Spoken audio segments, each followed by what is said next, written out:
Hi everyone, welcome to my channel. ತಮ್ಮೆಲ್ಲರಿಗೂ ನಮ್ಮ ಚಾನಲ್ಗೆ ಸ್ವಾಗತವನ್ನು ಕೋರುತ್ತಾ ಇವತ್ತಿನ ವಿಡಿಯೋದಲ್ಲಿ 2026-27ನೇ ಸಾಲಿನ 6ನೇ ತರಗತಿ ಜವಾಹರ್ ನವೋದಯ ವಿದ್ಯಾಲಯ ಪ್ರವೇಶ ಪರೀಕ್ಷೆಗೆ ಸಂಬಂಧಿಸಿದಂತೆ ಇಲ್ಲಿ ಏನೇನು ಬದಲಾವಣೆಗಳಾಗಿವೆ ಮತ್ತು ಅಪ್ಡೇಟ್ಸ್ಗಳಾಗಿವೆ ಎನ್ನುವುದನ್ನು ಮತ್ತು ಇಲ್ಲಿ ಮೀಸಲಾತಿ ಹೇಗಿದೆ ಎನ್ನುವುದನ್ನು ತಮ್ಮೊಂದಿಗೆ ಇವತ್ತು ನಾನು ಶೇರ್ ಮಾಡ್ಕೊಳ್ತಾ ಇದ್ದೀನಿ. ಮೊದಲನೇದಾಗಿ ಕೆಲವು ಇನ್ಫಾರ್ಮೇಷನ್ಗಳನ್ನು ತಮ್ಮೊಂದಿಗೆ ತಿಳಿಸಿ ವಿಡಿಯೋವನ್ನು ಕಂಟಿನ್ಯೂ ಮಾಡ್ತೀನಿ. ಇನ್ನು ತಾವು ನಮ್ಮ ಚಾನಲನ್ನು ಮೊದಲ ಬಾರಿಗೆ ನೋಡ್ತಾ ಇದ್ದರೆ ಚಾನಲ್ ಸಬ್ಸ್ಕ್ರೈಬ್ ಆಗಿ ಹಾಗೂ ಬೆಲ್ ಐಕನ್ ಕೂಡ ಪ್ರೆಸ್ ಮಾಡಿ. ಇದರಿಂದ ನಾನು ಹಾಕುವ ಶೈಕ್ಷಣಿಕ ವಿಡಿಯೋಗಳು ತಮಗೆ ನೇರವಾಗಿ ನೋಟಿಫಿಕೇಶನ್ ಮೂಲಕ ತಲುಪುತ್ತೆ ಅಂತ ಹೇಳುತ್ತಾ, ಇನ್ನು ಇಲ್ಲಿ ಅರ್ಜಿ ಸಲ್ಲಿಕೆ ಪ್ರಾರಂಭವಾಗಿದೆ. ಜುಲೈ 29, 2025 ಕಡೆಯ ದಿನಾಂಕ ಇರುತ್ತೆ. ತಕ್ಷಣವೇ ತಾವೆಲ್ಲರೂ ಕೂಡ ಅರ್ಜಿಯನ್ನು ಸಲ್ಲಿಸಿ. ಇನ್ನು ಪರೀಕ್ಷೆಯ ದಿನಾಂಕ ಡಿಸೆಂಬರ್ 13, 2025 ಇರುತ್ತದೆ. ಹಾಗಾಗಿ ತಡ ಮಾಡದ ಅರ್ಜಿಯನ್ನು ಸಲ್ಲಿಸಿ. ಅರ್ಜಿಯನ್ನು ಸಲ್ಲಿಸಲು ಏನೇನು ದಾಖಲೆಗಳು ಬೇಕು ಎಂದು ಹಿಂದಿನ ವಿಡಿಯೋದಲ್ಲಿ ತಿಳಿಸಿಕೊಟ್ಟಿರುತ್ತೇನೆ. ತಾವು ಕೂಡ ಹಿಂದಿನ ವಿಡಿಯೋಗಳನ್ನು ವೀಕ್ಷಿಸಬಹುದು. ಇನ್ನು ಮೀಸಲಾತಿ ಕುರಿತು ಹೇಳುವುದಾದರೆ, ಗ್ರಾಮೀಣ ಅಭ್ಯರ್ಥಿಗಳಿಗೆ ಜಿಲ್ಲೆಯ ಕನಿಷ್ಠ 75% ಸೀಟುಗಳನ್ನು ಇಲ್ಲಿ ಗ್ರಾಮೀಣ ಪ್ರದೇಶದಲ್ಲಿ ಕಲಿತಿರುವ ವಿದ್ಯಾರ್ಥಿಗಳಿಂದ ಆಯ್ಕೆ ಮಾಡಿಕೊಳ್ಳಲಾಗುತ್ತದೆ. ಅಂದರೆ ಪ್ರತಿ ನವೋದಯ ಶಾಲೆಯಿಂದ 80 ಸೀಟುಗಳಿದ್ದಲ್ಲಿ 60 ಸೀಟುಗಳು ಗ್ರಾಮೀಣ ಪ್ರದೇಶದ ವಿದ್ಯಾರ್ಥಿಗಳಿಗೆ ಮೀಸಲಿಡಲಾಗಿದೆ. ಇನ್ನು ಉಳಿದ ಖಾಲಿ ಸೀಟುಗಳನ್ನು ಮೀಸಲಾತಿ ಮಾನದಂಡಗಳ ಪ್ರಕಾರ ಜಿಲ್ಲೆಯ ನಗರ ಮತ್ತು ಗ್ರಾಮೀಣ ಪ್ರದೇಶದ ಅಭ್ಯರ್ಥಿಗಳಿಂದ ಅರ್ಹತೆ ಹಾಗೂ ಮೆರಿಟ್ ಆಧಾರದ ಮೇಲೆ ಭರ್ತಿ ಮಾಡಿಕೊಳ್ಳಲಾಗುತ್ತದೆ. ಇನ್ನು ಗ್ರಾಮೀಣ ಕೋಟಾದಡಿಯಲ್ಲಿ ಪ್ರವೇಶ ಬಯಸುವ ಅಭ್ಯರ್ಥಿಯು ಗ್ರಾಮೀಣ ಪ್ರದೇಶದಲ್ಲಿರುವ ಸರ್ಕಾರಿ, ಅನುದಾನಿತ, ಅನುದಾನರಹಿತ ಹಾಗೂ ಇಲ್ಲಿ ಮಾನ್ಯತೆ ಪಡೆದ ಶಾಲೆಗಳಿಂದ ಇಲ್ಲಿ 3ನೇ ತರಗತಿಯಿಂದ ಹಿಡಿದು 5ನೇ ತರಗತಿವರೆಗೆ ಗ್ರಾಮೀಣ ಪ್ರದೇಶದಲ್ಲಿ ವಿದ್ಯಾಭ್ಯಾಸ ಮಾಡಿರಬೇಕಾಗುತ್ತದೆ. ಆದರೂ ಕೂಡ ಅಭ್ಯರ್ಥಿಯು ಪ್ರವೇಶ ಪಡೆಯಲು ಬಯಸುವ ಜಿಲ್ಲೆಯಿಂದಲೇ 5ನೇ ತರಗತಿಯಲ್ಲಿ ಗ್ರಾಮೀಣ ಪ್ರದೇಶದ ಅಡಿಯಲ್ಲಿ ಪೂರ್ಣ ಶೈಕ್ಷಣಿಕ ಅವಧಿ ಅಧ್ಯಯನ ಮಾಡಿರಬೇಕಾಗುತ್ತದೆ.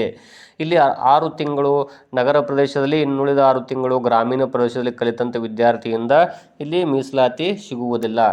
ಇನ್ನು ಪ್ರಮುಖ ಅಂಶವೆಂದರೆ ತಮ್ಮ ಮಗ ಅಥವಾ ಮಗಳು ಕೇವಲ ಒಂದೇ ಒಂದು ದಿನವಾದರೂ ನಗರ ಪ್ರದೇಶದಲ್ಲಿ ಕಲಿತಿದ್ದರೂ ಕೂಡ ಉಳಿದ 5 ವರ್ಷ ಗ್ರಾಮೀಣ ಪ್ರದೇಶದಲ್ಲಿ ಕಲಿತರೂ ಕೂಡ ಅದು ನಗರ ಅಭ್ಯರ್ಥಿ ಎಂದೇ ಪರಿಗಣಿಸಲಾಗುತ್ತದೆ.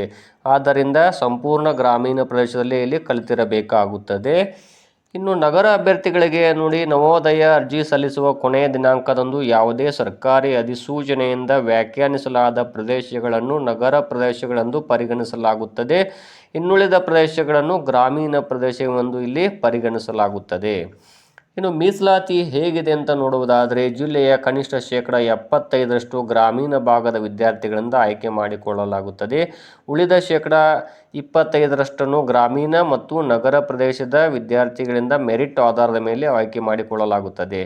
ಇಲ್ಲಿರುವ ಎಲ್ಲ ಸೀಟುಗಳಲ್ಲಿ 15% ಪರಿಶಿಷ್ಟ ಜಾತಿಯ ವಿದ್ಯಾರ್ಥಿಗಳನ್ನು, ಇನ್ನುಳಿದ ಪರಿಶಿಷ್ಟ ಪಂಗಡದ ವಿದ್ಯಾರ್ಥಿಗಳಿಂದ 7.5%.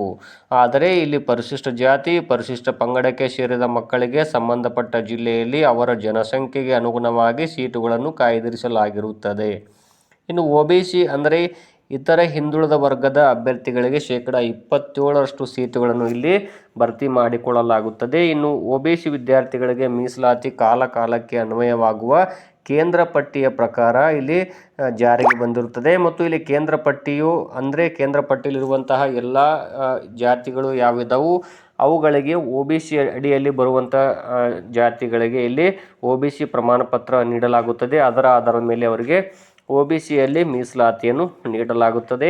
ಇಲ್ಲಿ 27% ವಿದ್ಯಾರ್ಥಿಗಳಿಗೆ OBC ಪ್ರಮಾಣ ಪತ್ರಗಳ ಲಭ್ಯವಿದ್ದಲ್ಲಿ ಆ ವಿದ್ಯಾರ್ಥಿಗಳಿಗೆ ಮೀಸಲಾತಿಯಡಿ ಇಲ್ಲಿ ಸೀಟುಗಳನ್ನು ನೀಡಲಾಗುತ್ತದೆ, 27%. ಇನ್ನು ಒಟ್ಟು ಸೀಟುಗಳಲ್ಲಿ 1/3 ಸೀಟುಗಳನ್ನು ಇಲ್ಲಿ ಬಾಲಕಿಯರಿಗೆ ಮೀಸಲು ಇಡಲಾಗಿದೆ. ಹಾಗಾದರೆ ಇಲ್ಲಿ ಭಾರತ ಸರ್ಕಾರದ ಮಾನದಂಡಗಳ ಪ್ರಕಾರ ಇನ್ನೊಂದು ವಿಷಯ ಹೇಳುವುದಾದರೆ, ಇಲ್ಲಿ ದಿವ್ಯಾಂಗ ಮಕ್ಕಳಿಗೆ ಅಂದರೆ ಇಲ್ಲಿ ಮೂಳೆ ಅಂಗವಿಕಲರು, ಶ್ರವಣ ದೋಷಿಗಳು ಮತ್ತು ದೃಷ್ಟಿ ದೋಷಿಗಳು ಇರುವಂತಹ ವಿದ್ಯಾರ್ಥಿಗಳಿಗೆ ಕೂಡ ಇಲ್ಲಿ ಮೀಸಲಾತಿಯ ಅವಕಾಶವಿರುತ್ತದೆ. ಅದರೊಂದಿಗೆ ಇಲ್ಲಿ ಕುರುಡುತನ ಎಂದರೆ ಒಬ್ಬ ವ್ಯಕ್ತಿಯು ಕೆಳಗಿನ ಯಾವುದೇ ಸ್ಥಿತಿಯಿಂದ ಬಳಲುತ್ತಿರುವಂತಹ ಸ್ಥಿತಿಯಾಗಿರಬಹುದು. ಅಂದರೆ ಇಲ್ಲಿ ಸಂಪೂರ್ಣ ದೃಷ್ಟಿ ದೋಷವಾಗಿರಬಹುದು, ಸಂಪೂರ್ಣ ಶ್ರವಣ ದೋಷವಾಗಿರಬಹುದಾಗಿದೆ. ಇನ್ನು ನವೋದಯ ಪರೀಕ್ಷೆಯನ್ನು ಬರೆಯಲು ಅರ್ಹತೆಗಳನ್ನು ನೋಡುವುದಾದರೆ, ಇಲ್ಲಿ ಮೊದಲನೇದಾಗಿ 2025-26ರಲ್ಲಿ 5ನೇ ತರಗತಿ ಕಲಿಯುತ್ತಿರಬೇಕು ಮತ್ತು ಇಲ್ಲಿ 10ರಿಂದ 12 ವರ್ಷ ವಯಸ್ಸಾಗಿರಬೇಕು. ಇಲ್ಲಿ ಸ್ವಂತ ಜಿಲ್ಲೆಯವರಾಗಿರಬೇಕು ಮತ್ತು ಮಾನ್ಯತೆ ಪಡೆದ ಶಾಲೆಯಲ್ಲಿ ಕಲಿತಾ ಇರಬೇಕು. ಅದು ಸರ್ಕಾರಿ ಆಗಿರಬಹುದು, ಅನುದಾನಿತ ಮತ್ತು ಅನುದಾನ ರಹಿತ ಶಾಲೆಗಳಾಗಿರಬಹುದು. ಇಲ್ಲಿ ರಿಪೀಟರ್ಸ್ಗಳಿಗೆ ಅವಕಾಶವಿರುವುದಿಲ್ಲ ಮತ್ತು ಕಳೆದ ವರ್ಷ 5ನೇ ತರಗತಿ ಪಾಸಾಗಿ ಈ ವರ್ಷ 6ನೇ ತರಗತಿಗೆ ಬಂದಂಥ ವಿದ್ಯಾರ್ಥಿಗಳಿಗೆ ಅವಕಾಶವಿಲ್ಲ. ಅದೇ ರೀತಿಯಾಗಿ ಫೇಲ್ ಆದಂಥ ವಿದ್ಯಾರ್ಥಿಗಳು ಕೂಡ ಇಲ್ಲಿ ಅವಕಾಶವಿರುವುದಿಲ್ಲ. ಕಳೆದ ವರ್ಷ ನವೋದಯ ಪರೀಕ್ಷೆ ಬರೆದಂಥ ವಿದ್ಯಾರ್ಥಿಗಳಿಗೂ ಕೂಡ ಇಲ್ಲಿ ಅವಕಾಶವಿರುವುದಿಲ್ಲ. ಇನ್ನೊಂದು ಇಂಪಾರ್ಟೆಂಟ್ ಆದಂಥ ಮಾಹಿತಿ ಹೇಳುವುದಾದರೆ ಇಲ್ಲಿ 1ನೇ ಮೇ 2014ಕ್ಕಿಂತ ಮೊದಲು ಜನಿಸಿರಬಾರದು ಮತ್ತು 31/7/2016 ನಂತರ ಜನಿಸಿರುವಂತಹ ವಿದ್ಯಾರ್ಥಿಗಳಿಗೆ ಇಲ್ಲಿ ಅರ್ಜಿ ಸಲ್ಲಿಸಲು ಅವಕಾಶವಿರುವುದಿಲ್ಲ.